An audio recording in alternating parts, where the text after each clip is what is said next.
ഞാൻ ബിസിനസ്സൊക്കെ സ്റ്റാർട്ട് ചെയ്തിട്ട് 9 വർഷത്തോളമൊക്കെ ആയിട്ടുണ്ട്.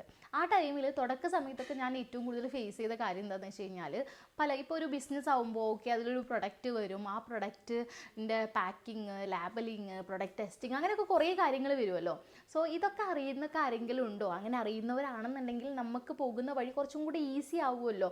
അറിയാത്ത വഴിയിലൂടെ ഒക്കെ പോകുമ്പോഴല്ലേ നമ്മൾ കുറേ മിസ്റ്റേക്സ് ഒക്കെ വരുത്താം. ഇതുപോലെ ഒരുപാട് പ്രശ്നങ്ങൾ ഫേസ് ചെയ്യുന്ന ബിസിനസ്സും ആയിരിക്കും നിങ്ങളും ഓരോരുത്തരും റൺ ചെയ്യുന്നത്. പലരും പല പല ഡിഫറെൻ്റ് ആയിട്ടുള്ള മേഖലകളായിരിക്കും. പലരും ചെയ്യുന്ന അതേ രീതിയിൽ ബിസിനസ് ചെയ്യുന്ന ഒരുപാട് പേരുണ്ടാവും. അവരെയൊക്കെ ഒന്ന് പരിചയപ്പെടണം, അല്ലെങ്കിൽ അവരുമായിട്ടൊരു ബന്ധം ഉണ്ടാവണം. അത് നമ്മുടെ ബിസിനസ്സിലും അല്ലെങ്കിൽ നമ്മളുടെ മുൻ വളർച്ചയ്ക്ക് അതിന് ഗ്രോത്തിനൊക്കെ നല്ല രീതിയിൽ ഹെൽപ്പ് ചെയ്യും എന്നൊക്കെ ചിന്തിക്കുന്നുണ്ടാവില്ലേ നിങ്ങൾ? ഞാനിപ്പോൾ ഇന്നിവിടെ ഇരുന്നപ്പോൾ ഞാനും അതിനെപ്പറ്റി ചിന്തിച്ചു. അങ്ങനെയാണെങ്കിൽ നിങ്ങളുടെ ഓരോരുത്തരും ചെയ്യുന്ന ബിസിനസ് എന്താണെന്നുള്ളത് നമുക്കിവിടെ കമൻറ്റ് ചെയ്യും കേട്ടോ.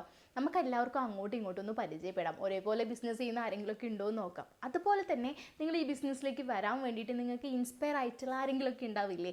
അങ്ങനെയുള്ളവരെ നമുക്ക് ഇതിൽ കമൻറ്റ് ചെയ്യും. നമുക്ക് എല്ലാവർക്കും കൂടെ ഒന്ന് അങ്ങോട്ടും ഇങ്ങോട്ടും പരിചയപ്പെടാം. ഭാവിയിൽ നമുക്കത് നല്ല രീതിയിൽ യൂസ്ഫുൾ ആയിരിക്കും. നമ്മളിനി അറിയാത്ത പോലെ ബിസിനസ് ഉണ്ടെന്നുണ്ടെങ്കിൽ അതും കാണാമല്ലോ. സോ ഞാൻ ഭയങ്കര എക്സൈറ്റഡ് ആണ് നിങ്ങളുടെ ഓരോരുത്തരുടെയും ബിസിനസ് അറിയാൻ വേണ്ടിയിട്ട്. അപ്പോൾ കമൻറ്റ് ചെയ്യുമല്ലോ.